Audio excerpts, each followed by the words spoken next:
Good evening, guys. Thank you so much for coming tonight. We are Industria. My name is Teodora. This is my colleague Nino. This is our first community event for the year. Maybe you have been to others event last year. Today we are going to talk about ESG and blockchain and why blockchain loves ESG. So stay tuned.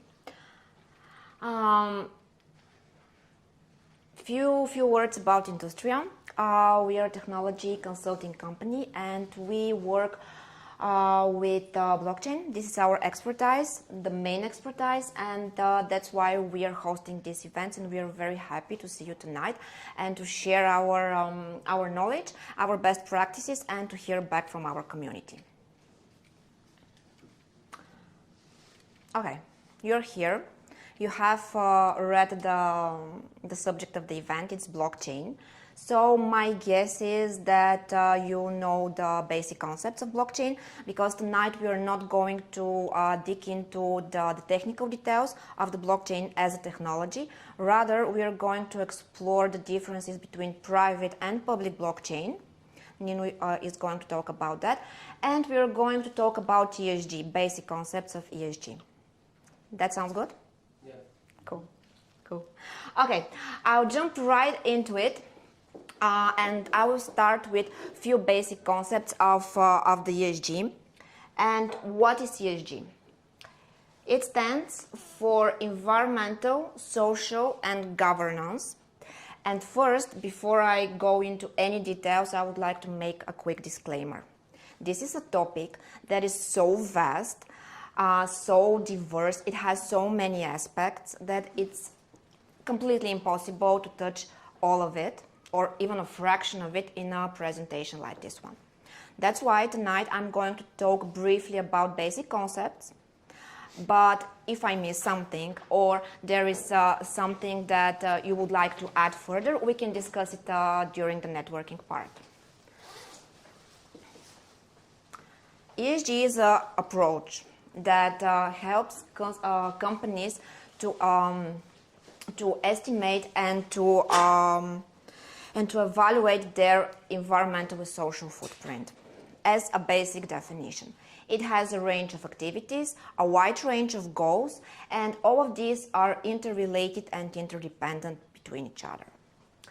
In the environmental part, it's worth mentioning some of the key activities, and those are the carbon offsetting, the carbon emissions, the water pollution, the water usage, and waste management.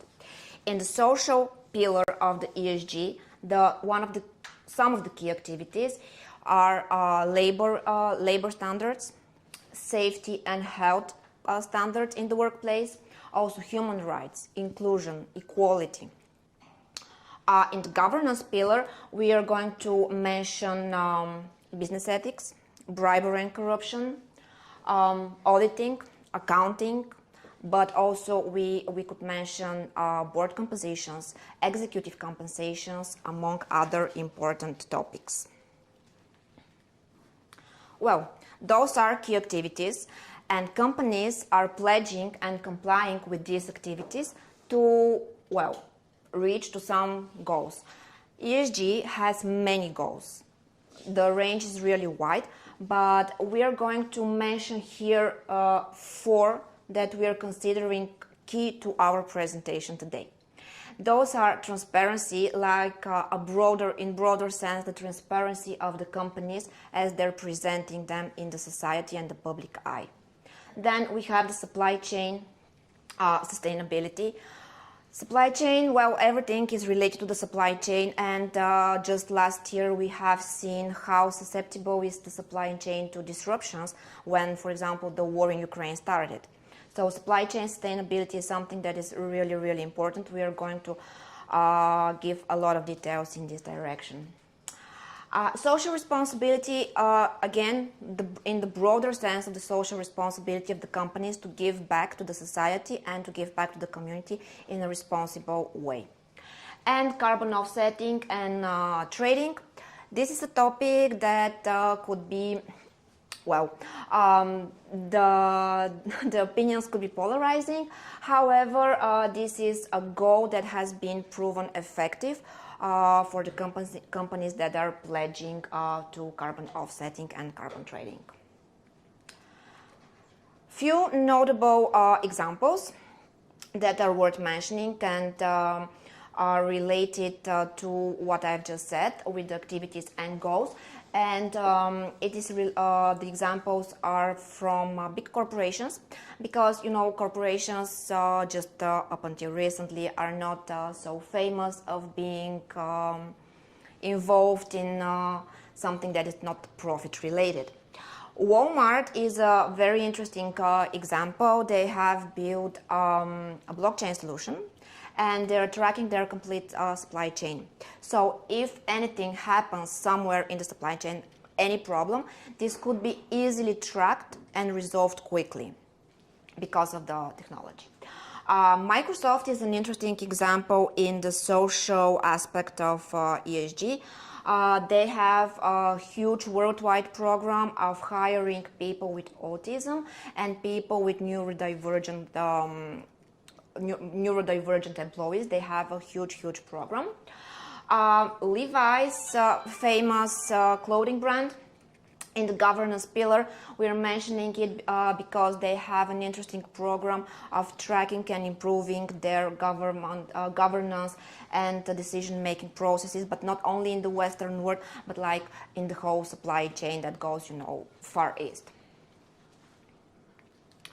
Well, I was brief, but maybe you are thinking, if you don't know already, why companies like big corporations, Walmart is a huge corporation, Microsoft, Levi's, why these companies are going to invest in ESG activities? Because this is at least some overhead, like investment of financial investment, resources investment, additional people to work on these activities. So why?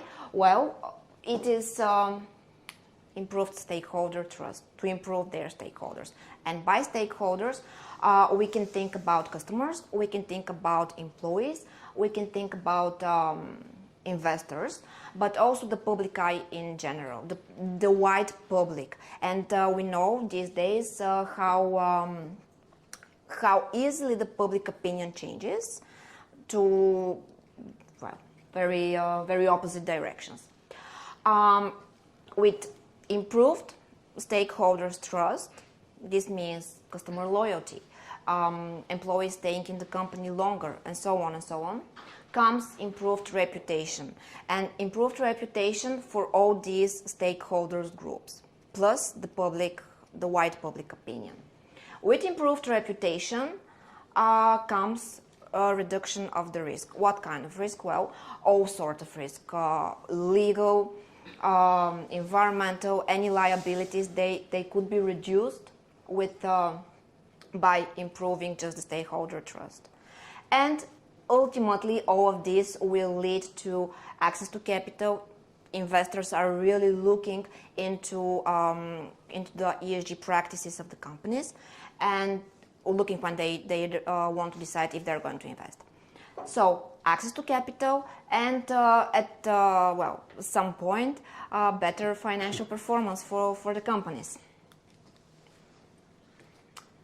That was a brief introduction to the ESG, just to give you the context of what we are going to discover together. Now I'm going to give the stage to my colleague Nino, who's going to talk about blockchain. Thank you, Terry, for introducing us to ESG. So now let's look into the blockchain and in particular, as we mentioned, not in blockchain in details, but differentiating public vs private. Could anyone suggest what is the difference between the first and the last network descriptions on this diagram? And I mean not color-wise, because it's obvious. Why? I mean, those are three different types of networks. This is number one, number two, number three. Any guesses? Be brave, don't be shy. Hybrid, the last one is hybrid. Combination between public and private. In what sense?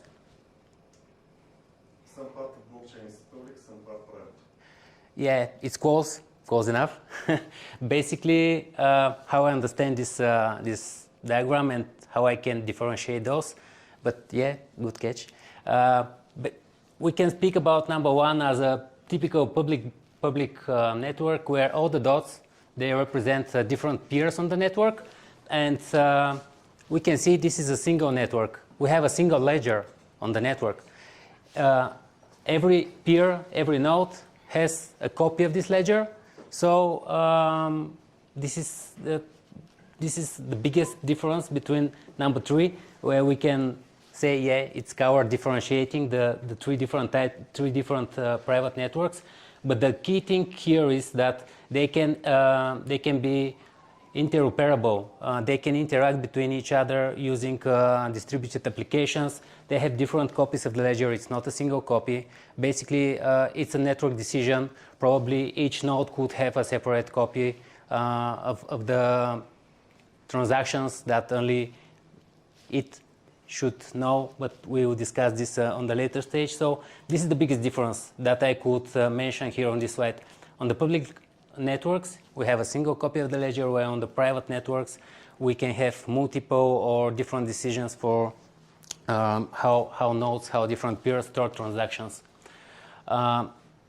Industry is, let's say, our expertise is working with Corda, which is a framework mainly for the purpose of building permissioned private blockchain networks. What are the benefits of building such networks, and in the context of ESG, of course? The first one is identity that we have pointed here. In order to anyone to be able to join the network, it should be aligned to a legal identity. Basically, if you want to have a node joining a network, the network, whichever it is, you should pass a KYC procedure, and this brings an extra level of security at some point. Finality is another big thing that we can, let's say, mention as a benefit, because probably you're familiar on public blockchains. In order the transaction, the block that you have committed, no worries, in order your block to be committed, there should be a number of blocks that are also executed after your ones. So it could take a while. It could be like 10, 15, up to 30, 35 transactions before your block, your transaction has a finality, which is, I mean, it's huge in time and not so optimal. While on most of the private networks, and we can speak for Corda in particular, this is not the case. Each transaction brings to finality, which is very important for any such use cases. Privacy, here probably I could come back to the slide that we were discussing. Not every node has a full copy of the ledger. There is no such kind of thing like broadcasting the transactions to all the participants in the network. Of course, this is, I mean, you should identify the use cases that this is a benefit, but for most of the ESG use cases that we will discuss, this is definitely a benefit. So a node in a typical Corda network, that we'll see how it looks like on the next slides, a node on the Corda network basically knows only about the transactions that he participates into, or only such transactions that other nodes on the network have agreed to share with this node. There is no leak of information, or the nodes don't know anything that is beyond their, let's say, permissions. And the last one is environment friendly. And we've prepared a dedicated slide for this one, just discussing about energy consumptions, different blockchains. It's a really interesting comparison of how much energy per transaction is, let's say, consumed for different blockchains. And if you can see Bitcoin, for example, this is something that I checked just today, because our information was outdated. Back in the time, I remember it was like 35, but today I was amazed that it's 1,450 close to, which is like it's equal to 50 days 50 days of normal US family. This is a statistic that I found today. Ethereum is much less, but if you can see Corda, it's like about 200,000 times less than Bitcoin, and it's huge. That's why we can say that Corda or even Polkadot or some other let's say protocols that are meant to not Polkadot but other protocols that are meant to be developing for private blockchains are much ESG friendly. They like they fit into the ESG goals much better. And just to demonstrate how a Corda network looks like, I'm not gonna go into much details. As we mentioned, Corda is a permissioned node which has a well-known identity, and probably here we can see, I'll come here, sorry. This is the legal name of the particular node, and this is the public address where all the other nodes could find those one on the network, and this is the public key under which it's recognized by signing transactions, being involved into transactions. So we are having a very simple, very basic network between three different participants, three nodes, and the notary pool. I'll come later on the last slide of the representation. What does this notary pool takes care? So those are the three main things that we should, let's say, consider at this point, and also the vote. Vote is whenever we are transacting with different peers, we are making the transacting with different participants. As I mentioned, for example, if we participate with Titan technology, basically this is a direct communication, a peer-to-peer or a point-to-point communication between those two nodes, and they share information only on a need-to-know basis. So the only nodes on the network that will have knowledge about this transaction is those two parties, if they don't want to share explicitly with some other ones. But by finalizing the transaction, signing and committing the transactions, it goes to their votes. This is the terminology used by Corda. And vote is the place where we keep all the transactions, all the facts, all the different facts that are, let's say, attached to a particular transactions with their latest state. I mean, if a transaction says that we are owing $50 and tomorrow we do another transaction where we're returning half of it, obviously the latest state will be we are owning $25. So the vote takes care of latest version of those facts, and all the transaction chain, the transaction history is stored over there. And as I mentioned, the notary, how we reach consensus in Corda is quite different to, let's say, public blockchains. Basically, it's using the Byzantine fault tolerance consensus mechanism, and the notary is taking care. The notary is the one that verifies each transaction for double spending and reaching the consensus. This is the main goal. Of course, there are some other fine details that are not important for the topic tonight. So briefly, this is how a Corda network looks like, and now we're a little bit more familiar with blockchain, Corda as a private blockchain in particular, and ESG. I'll give the floor back to Teddy. Thank you, Nino. You're welcome. Okay, so we learned the basics of the ESG, what it means, what are the key activities and goals, and why companies would invest in those activities. Nino told us about the blockchain, so why these two are so related and why they love each other. ESG actually is one of the main use cases of the blockchain. It's not like super specific to the technology, We at Industria, we have worked like in most of those use cases, and recently we have completed 2 projects that we're going to talk about. Nino is going to tell you the details. They're super interesting and amazing projects in the ESG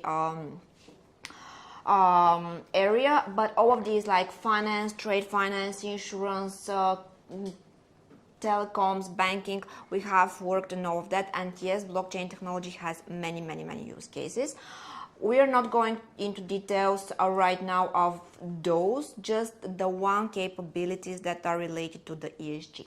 And what are those, and why blockchain technology and ESG love each other? Well, you have heard me saying transparency like maybe 50 times already, but yeah, transparency is super important, and transparency is one of the blockchain capabilities that made the technology so useful for so many use cases. And transparency is one of the key goals of the ESG. So transparency in the technology plus the need of transparency for the ESG is the reason why. Okay, chain sustainability. I talked about the supply chain sustainability. Again, we have a match here for the technology and one of the key goals of the ESG. Sustainable supply chain means security, and security leads to faster resolution of problems, faster tracking of issues, and overall more sustainable environment for the supply chain in general. Then we have renewable energy trading. Blockchain has many use cases where for the development of platforms for renewable energy trading. That means that companies and individuals can trade among each other in a secure and transparent way. This leads to incentives for adoption of the renewable energy. This leads to reduction of the carbon offsetting and carbon footprint in general. We have worked in a very interesting project, 3 years ago or something. It's called Power Energy in this area, and it was about renewable energy certification. Super interesting project. We were very happy about it. Okay, we have the carbon offsetting and carbon trading. We are going to present you a specific project that we've completed in this area. Amazing project, really interesting, and the carbon offsetting is one of the key goals of the ESG, as I mentioned earlier in the presentation. And it is possible to develop secure, transparent, sustainable systems where tradable tokens can be created, and this will incentivize again the offsetting and the trading of the emissions. ESG reporting. Well, reporting in general is super important. Myself, I'm a project manager, and reporting is like one of my key activities. I know that it's a boring probably activity, but in the ESG area, reporting is as important as it could be in any other area. Because with the blockchain technology, we have a secure, immutable data, and the reporting is, well, it is what it has to be. And it is accurate, and the reports can improve the stakeholder trust and the reputation of the companies in general. To summarize all of this, I put here the social responsibility, because with all these activities, with the key goals, the companies that are pledging and trying to complete and reinvesting in those, they are trying to give back to the society, they are trying to give back to the communities, and all of this make these companies like socially responsible for their stakeholders and for the public eye in general. With no further ado, I will give back the stage to Nino, who's going to talk about a specific projects, 2 use cases that we have worked and completed recently, and you're going to I hope, to make the connection between what we have discussed so far with the real world cases. Thanks, Terry. Yeah, use cases are basically my favorite part in most of the presentations because they connect the dots. Basically, we've shared many facts and many interesting details about blockchain, ESG, but I don't think that we have managed to answer the question that we've placed as a heading of our presentation tonight. How and why blockchain and is changing the world, how ESG is also changing the world.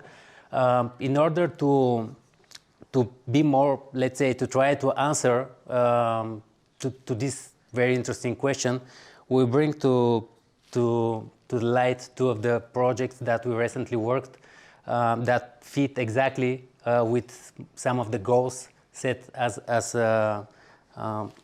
ESG ones. The first one is Rebalancers.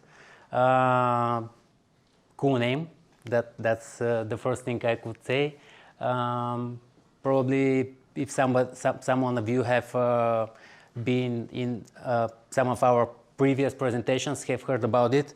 But just to describe it briefly, we kicked off this project back on 2021. It was a small team size, like 4 or 5 people back in the time, and the very first step was to create a prototype, and in order to rebalance Earth Foundation to gain enough funds to keep going with the project to achieve the next milestones, and we are still working, obviously. It's an interesting one, and Rebalancers Foundation that we are partnering with are doing a great job. And the idea is at some point this year, probably Q3 this year, to make the kickoff on the first locations, which are Canada, Gabon, and Liberia. What's it about? The project is using enterprise blockchain, Corda in particular. Corda has a very cool feature where you can create custom tokens, NFT tokens, fungible tokens. You can describe your customized tokens. So we are developing the so-called Eco token, which is $80. I'll explain a little bit in details how these calculations, but not much because it's very complicated, how this value is figured. So this is an Eco token. Basically, that is traded in the carbon offset market. Here we are speaking about a project that is ticking the box for carbon offsetting, but not only. It's also about saving the biodiversity and some of the keystone species. So, to summarize, kickoff was 2021. We successfully reached a few, let's say, milestones. And now our team is growing bigger, and we are dedicated to making a kickoff of the project later on this year. Here we have described we try to make it not so complicated, and I'll try not to stick to the diagram because I will probably lose some of the connections, but I promise I'll explain everything. This is how it looks as a technical aspect. The very first thing is that we have, let's say, an area which could be a national park. As I mentioned, Rebalancers have already managed agreements with the governments of Gabon, Canada, and Liberia for specific national parks and specific keystone species. And we can say about elephants and chimpanzees in particular. So here, let's imagine that we'll describe the flow for elephants in Gabon, in the rainforest in Gabon. The very first thing is that we have a limited amount of elephants. Back in 2021, I believe that it was something like 220 plus. They have names, they have cohorts. Also, there is a huge park community over there that is taking care of those keystone species. And we will mention the park rangers a couple of times while explaining how this project is meant to work, what's the flow. So elephants, they have cohorts, or we have rangers. And the idea is simple. Every day that we have a reporting that an elephant is sighted, either we receive data from the IoT device, or either a ranger is using some devices to track, or some trap cameras, or there are many tools, many different tools that could, many different ways that we can identify that animal has been sighted. And when we receive such data, we are creating the so-called eco token that is valued $80, or we can say that it's $80 to make it easy. How this value is figured? There are lots of scientists from many different countries that are involved into the project, and they have been involved actually in calculating the benefits of those keystone species to the environment many years before Rebalance even exists. So they are using their works. There are plenty of formulas, thousands of pages of formulas to calculate what is the benefit, how much it can be evaluated as, let's say, in the monetary world. And this is how it's calculated that for elephants in Gabon, for this particular rainforest, it's $80 a day. So we're creating a token that has this cost. And on the other hand, we have the companies that should buy those. Each token is a certificate. It's an offsetting certificate. We have the companies that are on the market buying those offsetting certificates. And imagine 120 plus elephants. They've been sighted for 7th of March this year. This is 125 tokens. Those companies have signed a contract for 1 million tokens with Rebalance. All those tokens are going to this particular contract. And if we multiply this by $80, this is a huge amount for a single day. Where those money will go? What is the flow? What's the idea? How blockchain and will change? I mean, how this particular platform will change the world, or the way we, let's say, the current processes. Those money are meant to be returned back to the local communities, or let's say most of them. Most is more than 90%, for example. The idea to bring back the money, the benefit to local communities, is by investing in different social projects in the area, investing in schools, investing in infrastructure, in local markets. So this will tick the boxes for equality, no poverty, quality of education, and this all fits into the ESG aspect. So this project is really interesting. We are currently on the phase of, as I mentioned, producing, let's say, the very first version that could be the kickoff at Q3 this year. Let's hope that this will be the case. But before I go to, we have another slide. Expected results. I can say what I meant in here. Here we can see some of the keystone species that are identified as a kickoff. I mentioned chimpanzees and elephants in Gabon, Canada, and Liberia. Those are, let's say, three of the most important goals for the project. Of course, reducing carbon is on the top of that. Protecting biodiversity, as I mentioned, and increasing the nature's resilience capabilities, but of course empowering local communities, as I have mentioned. And because I've spent, let's say, almost 2 years now with the project, I think that using blockchain is really important, because Teddy mentioned quite a few things, but I think the most important is trust in blockchain, because you know that the data cannot be manipulated. You have many security, let's say, protections to this not to happen, and all the participants on the platform, they can trust each other, and this is achievable with the blockchain. But another thing in this project is something that is more difficult, and this is changing the mindset of the people, changing the mindset of the people that live over there, not the local communities, because again, the scientists that provided the valuation of those tokens have calculated that if we kill an elephant and sell whatever we can from this animal, we can gain something like $20,000, plus minus, something like that. But with this change, and this is how actually it's changing, it's changing the way you are looking to this keystone species as a resource. And not only this one, probably it's changing the way how we'll treat the living resources on the world.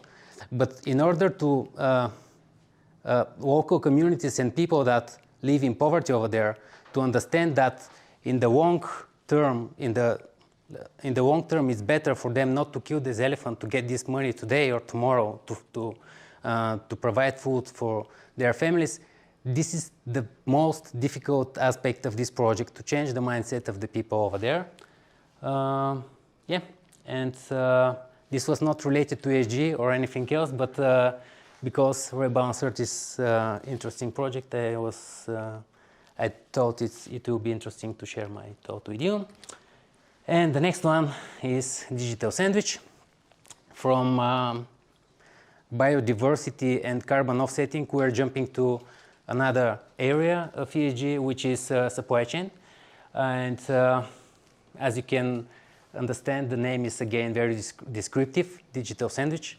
We're making sandwiches, but what we have here, okay, let's make a brief overview of the project. Again, a kickstart back on 2021. It's funded by Innovate UK. We're speaking about a factory, sandwich factory in UK, and all the, let's say, innovations are taking part in this particular factory. Industria is a part of a consortium where we're trying to improve traceability, efficiency, consumer safety, and waste management. This is, let's say, the key aspects of this project. Technical aspects. We have 3 different layers. Industry is here. Those are our consortium, let's say, partners, IoT and artificial intelligence. I'll describe, let's say, maybe not so much in fine details as the previous project, but I'll try to explain, yeah, in a similar manner. We have the IoT devices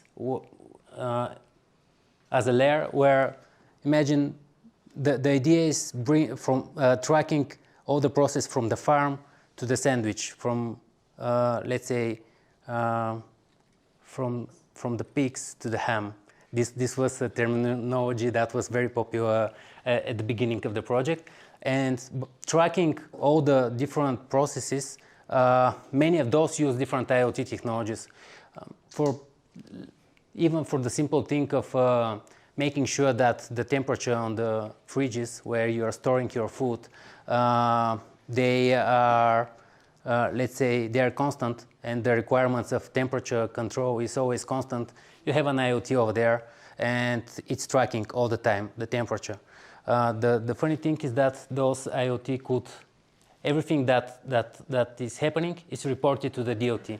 The DOT layer is the core, is where every fact, every single action that is reported from the IoT device or from the artificial intelligence is, let's say, stored on the DOT system. And again, we speak about Corda in particular. This way, we know that it's not manipulated. Everything that really happened is over there. It's traceable, and it's visible. There is transparency. Everyone can see everything that really happened. Artificial intelligence in this project is basically, let's say, I'll mention just one aspect of the main usage. It's, let's say, to analyze user not behavior, but consumption of different sandwiches, different combinations. Of course, this factory produces many different kind of sandwiches. So it's about analyzing different seasons, which are the most, let's say, how many of those different kinds have been used in order to predict how much should be produced for the next, let's say, days, weeks, months. And this is the main reason behind this is to optimization and reducing of waste. So those are, let's say, the key technical aspects of the project that I could share. Expected results, as you can see here, we have mentioned plenty of reductions in costs for basically for the producers, better gross profit and so on.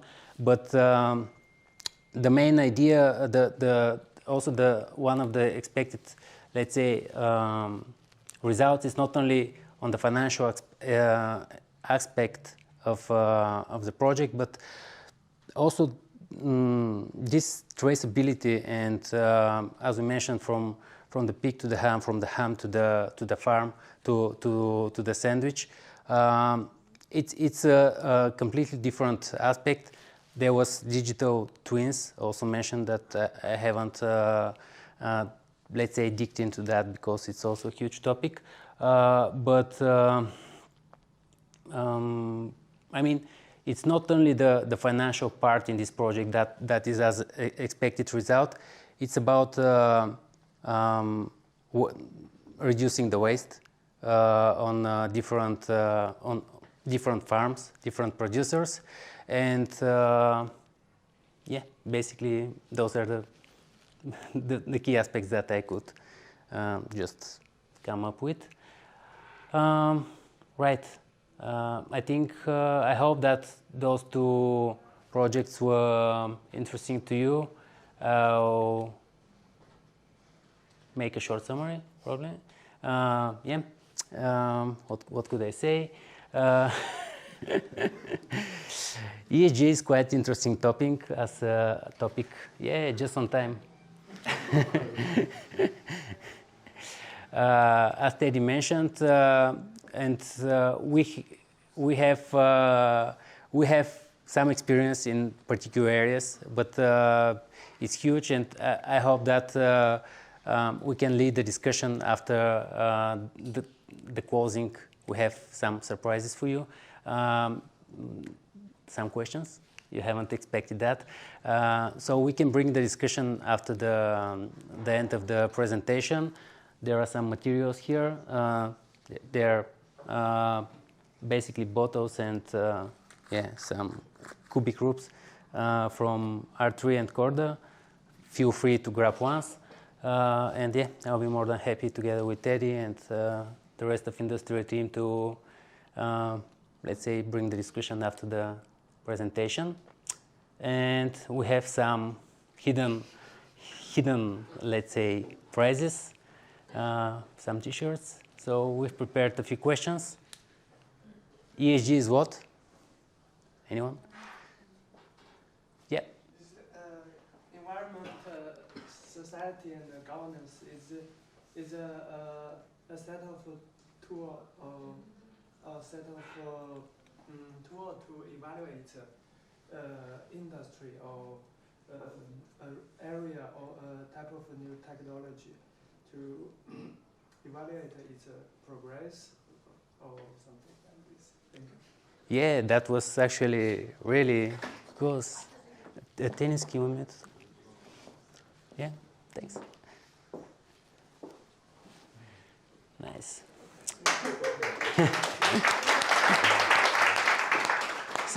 Someone could name what the key goals? I think there were 4, yeah, a few of them, 2, 3. 1, 2, 3. I have sustainability, supply chain, transparency. Transparency, supply chain. Yeah, cool, nice. Nice.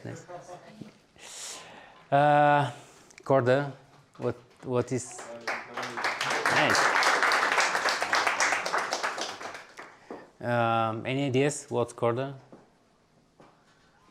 Snake, elephant? A framework. I heard a framework. Somebody mentioned a framework. What type of framework? Meant to? Yeah, framework. Framework is fine. Framework is fine. I think you said. All right. Who? Oh.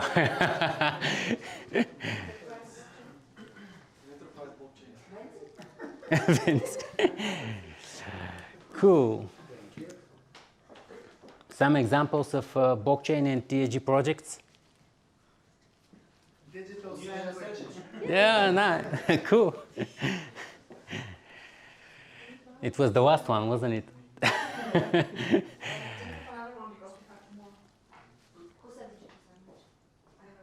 did, but I can tell you one more. There's Energy Web. Energy, cool. Yes. Yeah.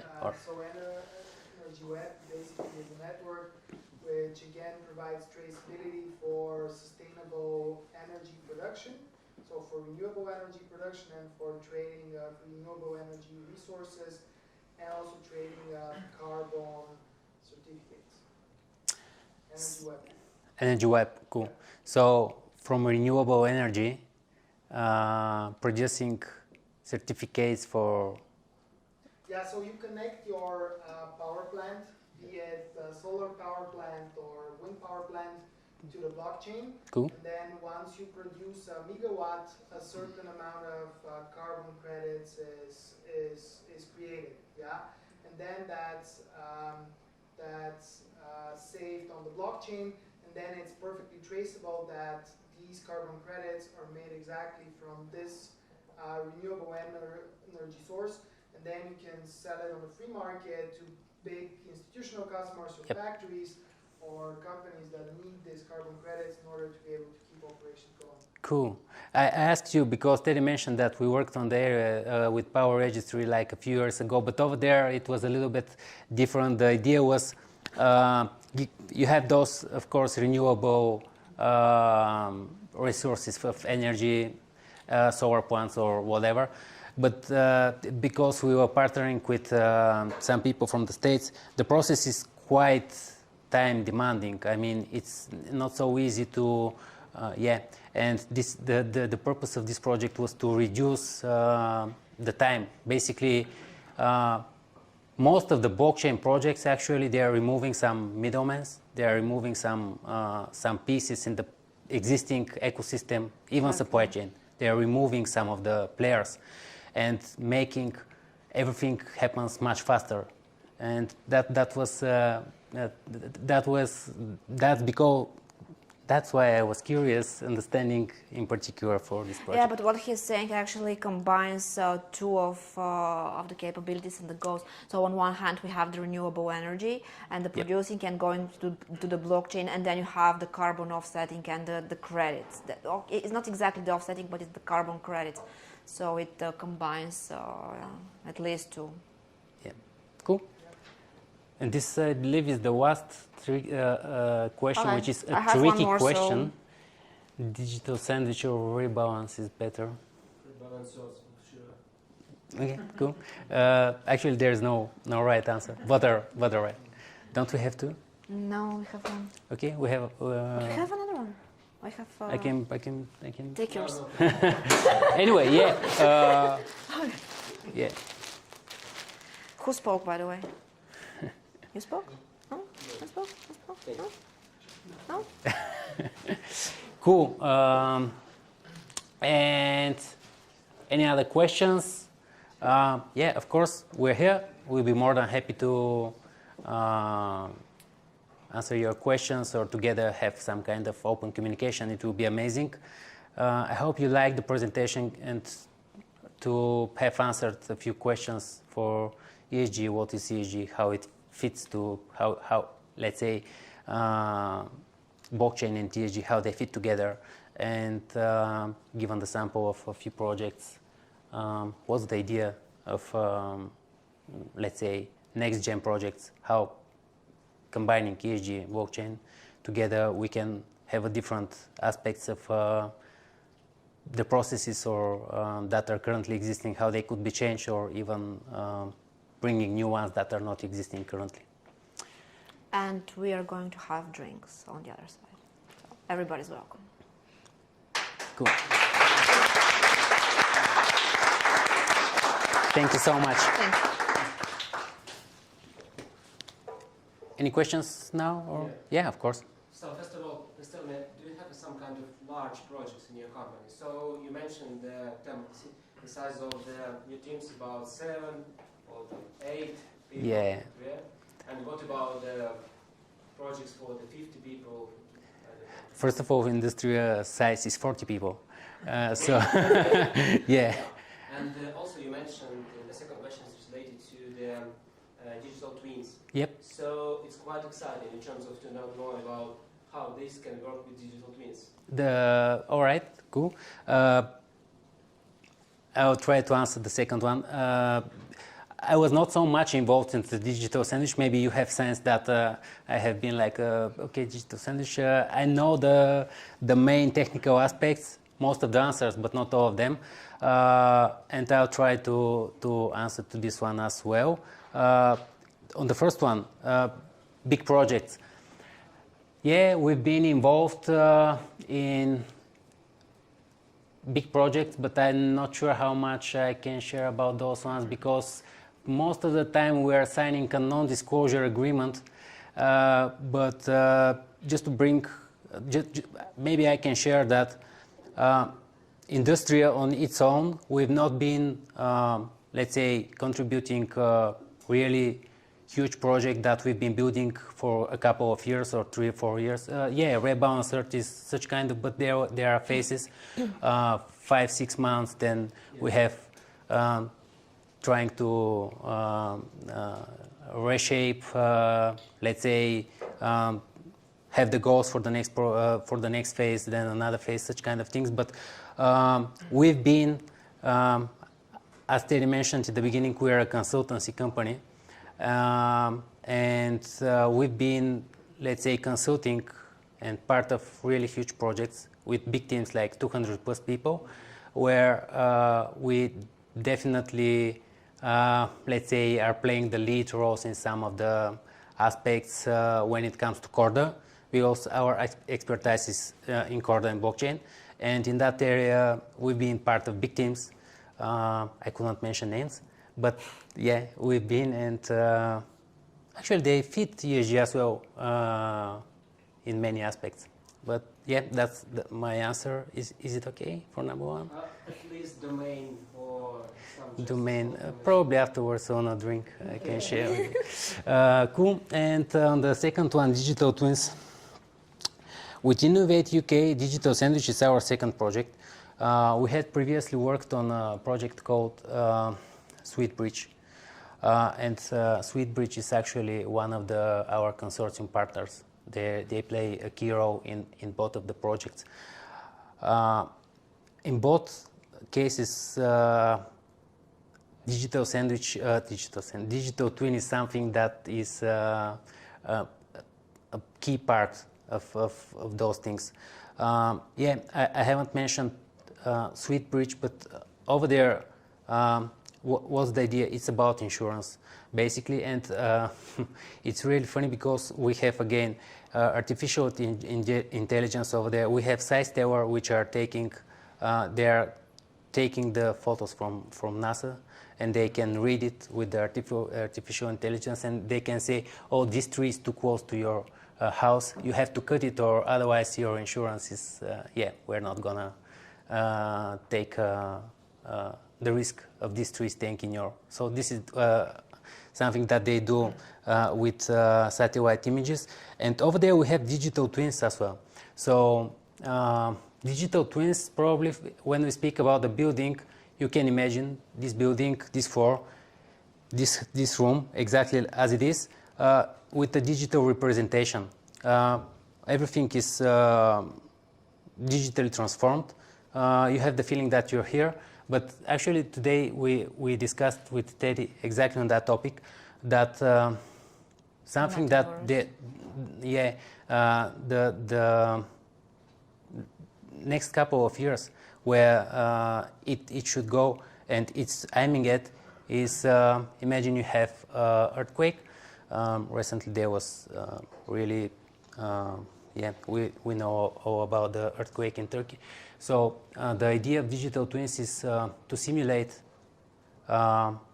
digital simulation of how such event will, let's say, what will be the impact of this particular building and this room in particular. So digital twins is a very interesting topic, and we can again speak quite a lot about that. But if you have anything else in particular, probably I could try to go for this particular question over there. Thank you. Cool, thanks.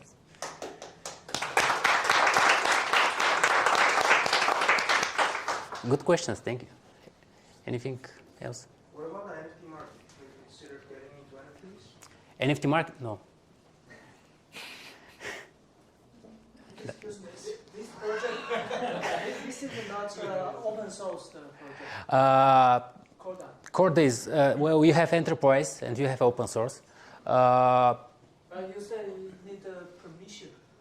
Yeah, well, enterprise, the type of the network that you are building for the peers, for the nodes, for the different players on the network is one thing.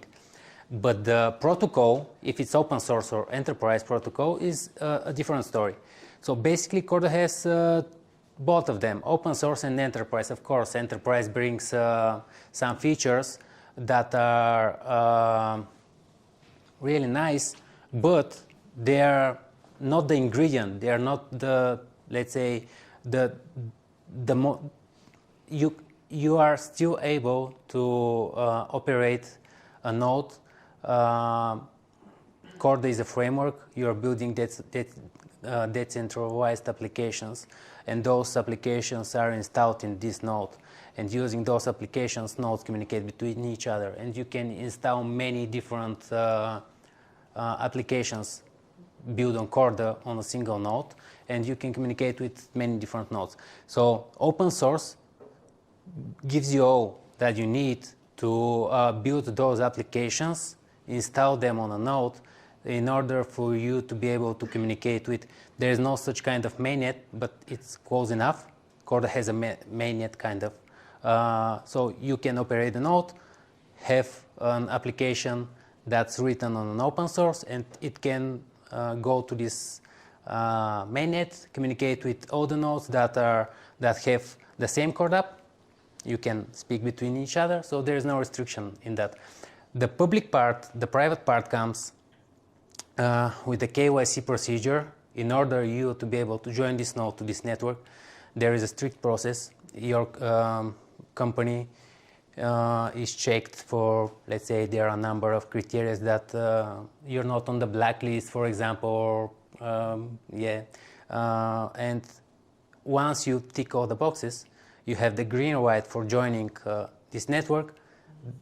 This is the private part, not the open source or enterprise version of the Corda that you're using. Okay. And do you think it's suitable for the government service? Which service? Like e-government, like Estonia, Mm-hmm. they have very developed the blockchain Yep. to use in their identification system. Do you think in the future the Bulgarian government $1 million question. Well, I'm not prepared for Bulgarian e-government for sure. I hope.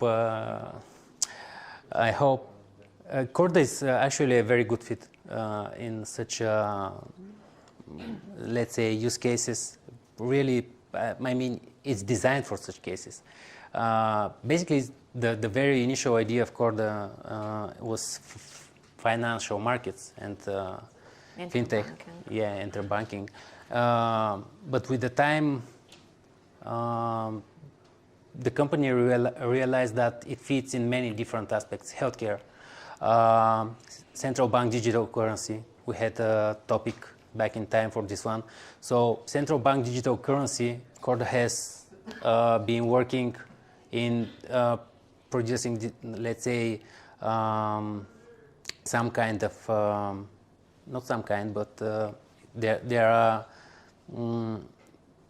working solutions for how to implement central bank digital currency using Corda, and a government or let's say not a single way government but EU government of many different nodes between the countries that speak common language using Corda is definitely a very good idea. Maybe we can wrap up here, like the official part, stop the recording and go and grab a drink. I really need one. Yeah, of course. Yeah? Okay. Of course. Thank you so much, guys. Thank you.